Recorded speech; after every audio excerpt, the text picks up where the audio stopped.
Friend, I am Gopi Kumar Srivastav from Master Sudham D. This is my third video of demand chapter of microeconomic, class 11. In this video, I am discussing about the movement along demand curve and the shift in demand curve. Movement along with demand curve. इसके बारे में we discuss first these topics. When the quantity demanded changes due to the change in the prices, keeping the other factor constant, it lead to the movement along the same demand curve.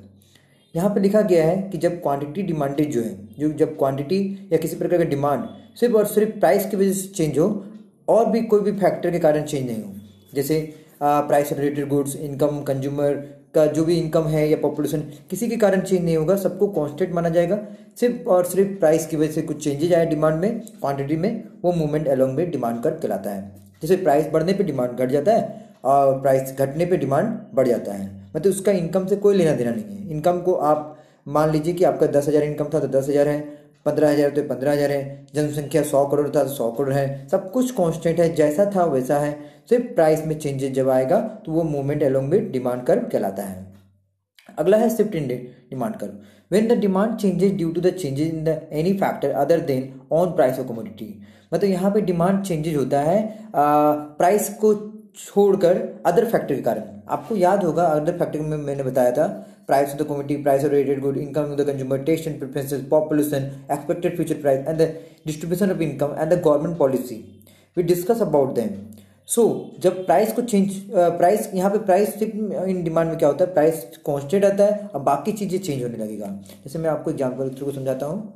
PX, PR, Y, T, EX, P, YD, GP, मतलब यहाँ पे जब सिर्फ price की वजह से कुछ changes आए, तो प्राइस बढ़े घटे तो वो मूवमेंट कहलाता है। और ये बाकी सब जो फंक्शन है, जैसे प्राइस ऑफ रिलेटेड गुड, जिसमें सब्स्टिट्यूट गुड, कॉम्प्लीमेंट्री गुड होता था, वाई मतलब income the consumer, test preference, तो यहाँ पे जो शिफ्ट जो चेंजेज होता है ये इन फैक्टर के कारण होता है।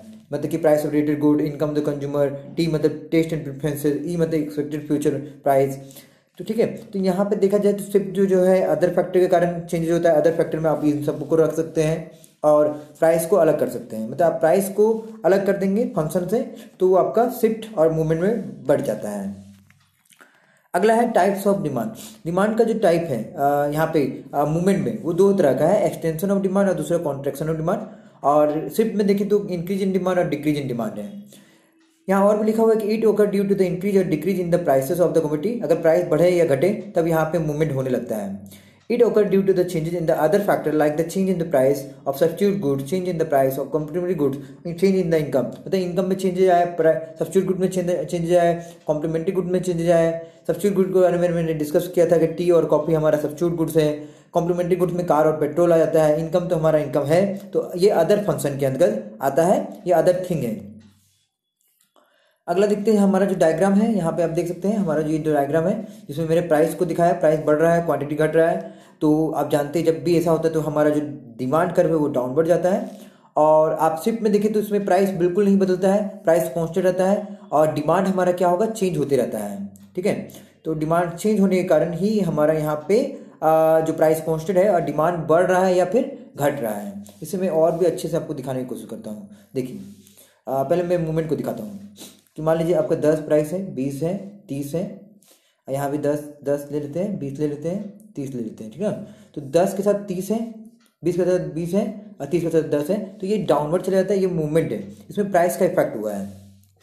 अगला आ जाता है शिफ्ट में। शिफ्ट में जहाँ पे प्राइसेस चेंज नहीं होती है तो प्राइस जो यहाँ पे होता है आपका लेफ्ट साइड में वो हमेशा कॉन्स्टेंट रहेगा, पर डिमांड जो है वो बढ़ भी सकता है और घट भी सकता है। नीचे में मैंने क्यू लिखा है, आप इसको Q1 इसको Q2 को इंडिकेट कर सकते हैं। और डिमांड हमेशा डाउनवर्ड जाता है तो ये आगे भी बढ़ सकता है, पीछे भी जा सकता है, डिमांड बढ़ भी सकता है, घट भी सकता है, पर प्राइस में कोई चेंज नहीं आएगा, प्राइस सीधे ही जाएगा। तो जब ऐसा होता है तो उसे शिफ्ट कहते हैं। तो यहाँ डिमांड बढ़ता है घटता है जो है इनकम बढ़ने की वजह से। मान लीजिए इनकम बढ़ गया तो डिमांड बढ़ जाएगा, इनकम घट गया तो डिमांड बढ़ गया, मतलब शिफ्ट में प्राइस का कारण कुछ भी नहीं होता है, अदर फैक्टर के कारण चेंजेज होता है। ठीक ना। फिर एक्सपेंशन ऑफ डिमांड के बारे में डिस्कस करते हैं। एक्सपेंशन ऑफ डिमांड जो है वो हमेशा प्राइस की वजह से होता है और इंक्रीज इन डिमांड जो है वो अदर फैक्टर के कारण होता है। चलिए पहले एक्सपेंशन के बारे में समझते हैं। मान लीजिए प्राइस को आपने घटा दिया, 20 से 10 कर दिया। ठीक है, प्राइस घट गया तो क्वांटिटी क्या होगा, बढ़ जाएगा, मतलब डिमांड क्या होगा, बढ़ जाएगा, 10 से 20 हो जाएगा। तो जब प्राइस घटेगा तो डिमांड बढ़ जाता है। ठीक है। तो ये एक्सपेंशन है, एक्सपेंशन मतलब डिमांड का बढ़ना, एक्सपेंशन मतलब फैलना, तो डिमांड यहाँ फैल रहा है।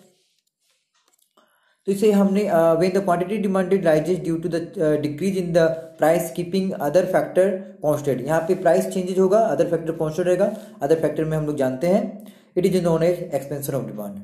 इंक्रीज इन डिमांड के बारे में बात करें तो increase in demand refers to rise in the income of the demand of the commodity cost due to any factor other then price. Price को छोड़कर कोई भी कारण हो सकता है, जैसे आपका इनकम बढ़ा तो डिमांड बढ़ जाएगा, टेस्ट एंड प्रेफरेंस अच्छा लगा तो डिमांड बढ़ जाएगा, पॉपुलेशन बढ़ा तो डिमांड बढ़ जाएगा। तो कोई भी कारण हो सकता है यहाँ पे, सिर्फ प्राइस को छोड़कर। यहाँ पे आप एक्सपेंशन में सिर्फ प्राइस का कारण दे सकते हैं, प्राइस घटने की वजह से डिमांड बढ़ रहा है, और यहाँ पे आप कोई भी फैक्टर ले सकते हैं। It is part of movement along the demand curve, it is part of shift in demand curve. ये मूवमेंट का पार्ट है और ये शिफ्ट का पार्ट है, बिल्कुल सही है।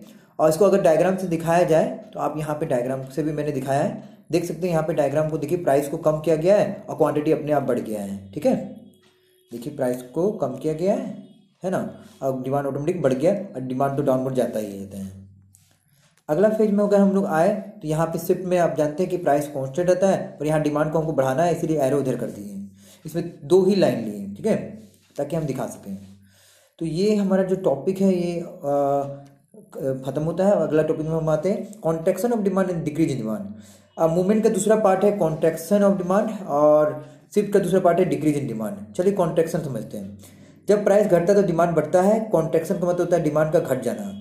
तो यहाँ पे जब भी प्राइस बढ़ेगा तो आपका डिमांड घट जाएगा। जैसे यहाँ देख सकते हैं quantity demanded fall due to the increase in the price other factor constant, मतलब अदर फैक्टर कांस्टेंट रहेगा, मतलब इनकम कांस्टेंट रहेगा, प्राइस कांस्टेंट रहेगा, sorry price of related goods constant रहेगा, टेक्नोलॉजी कांस्टेंट रहेगा, सब कुछ कांस्टेंट रहेगा। सिर्फ इसमें और बदलाव होगा तो वो आपका प्राइस को लेकर ही होगा।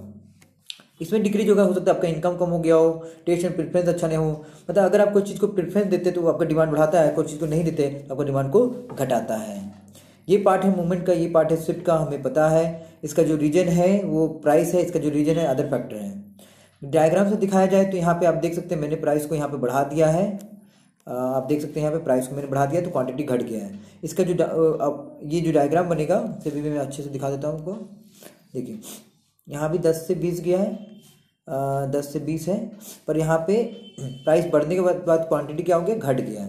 देखिए अगर प्राइस को आप ऊपर की ओर ले जाएं तो आपका 10 के साथ 20 था, और प्राइस को ज़्यादा करेंगे तो क्वांटिटी क्या होगा, घट जाएगा। देखिए इधर आ जाएगा 10 के साथ 20 रुपया, 20 पीस, तो 20 के साथ 10 पीस, नीचे क्वांटिटी इधर प्राइस, यहाँ हमेशा प्राइस होता है, यहाँ हमेशा क्वांटिटी होता है, ठीक है। तो यहाँ पे आपको समझ में आ गया होगा ये बात। और शिफ्ट में हम लोग जानते हैं हमें कुछ नहीं करना है, बस डायग्राम बनाना है, एरो पीछे कर देना है, ठीक है। एरो पीछे कर देंगे तो आपका यहाँ पे भी काम हो जाएगा। अब डायग्राम में एरो को बिल्कुल क्या करें, पीछे कर दें, डिमांड कर्व बनाए और एरो इधर कर दें। एरो इधर करेंगे तो इंक्रीज कर जाएगा, एरो इधर करेंगे तो डिक्रीज कर जाएगा। बस इतना ही करना है, इसमें प्राइस को कांस्टेंट रखना है, क्वांटिटी को बदलते जाना है। तो आप इस डायग्राम को उतार सकते हैं। अगला हमारे पास है नॉर्मल गुड्स और इन्फीरियर गुड्स। नॉर्मल गुड्स वो गुड्स होता है जो इनकम बढ़ने के साथ बढ़ता है, और इन्फीरियर गुड्स वो गुड्स होता है जो इनकम बढ़ने के बाद घटता है। नॉर्मल गुड्स देखिए, नॉर्मल गुड्स वो गुड्स होता है जो सामान्य गुड्स होता है, जैसे कि जो भी चीज़ें हम लोग खरीदते हैं मार्केट से, जैसे कि कोई घटिया गुड्स ना होना चाहिए, नॉर्मल गुड्स। इन्फीरियर गुड्स को एक्चुअली घटिया गुड्स बोलते हैं और नॉर्मल गुड्स को सामान्य गुड्स बोलते हैं। जब आपका इनकम बढ़ेगा तो आप नॉर्मल गुड्स का डिमांड और बढ़ा सकते हैं, पर इनकम बढ़ने पे इन्फीरियर गुड्स आप नहीं खरीदते, घटिया गुड्स आप नहीं खरीदते हैं। मतलब यहाँ साफ बात है कि आप घटिया गुड्स, इन्फीरियर गुड्स नहीं खरीदेंगे, नॉर्मल गुड्स ही खरीदेंगे। तो सिंपल सी बात, जब भी आपका इनकम बढ़ेगा तो नॉर्मल गुड्स का डिमांड बढ़ने लगता है और इन्फीरियर गुड्स का डिमांड घटने लगता है, ठीक है। अगला है relation. There is direct relationship between the income and the demand for a normal goods. यहाँ डायरेक्ट रिलेशन है कि क्योंकि इनकम बढ़ेगा तो डिमांड बढ़ता है नॉर्मल गुड्स का, पर यहाँ इन्वर्स रिलेशन है क्योंकि इनकम बढ़ने पे डिमांड घटता है इन्फीरियर गुड्स का। इफेक्ट देखा जाए तो यहाँ पॉजिटिव है, इफेक्ट देखा जाए तो यहाँ नेगेटिव है। इसे भी हम लोग एक एग्जाम्पल से समझा सकते हैं। आप यहाँ पे एग्जाम्पल देख सकते हैं, जैसे क्रीम मिल्क बहुत अच्छा मिल्क होता है, और टोन मिल्क मतलब मिलावट वाला मिल्क, तो ये घटिया गुड्स हैं। इनकम बढ़ने पे आप इस तरह का गुड्स को नहीं खरीदेंगे, आप क्रीम मिल्क खरीदेंगे, टोन मिल्क नहीं खरीदेंगे, ठीक है। अगला आते हैं हम लोग नॉर्मल गुड्स, इन्फीरियर गुड्स को फिर से दिखाया गया, बट यहाँ पे आपका एक फेज में दिखाया गया है बढ़ाते हुए और एक फेज में दिखाया हुआ है घटाते हुए।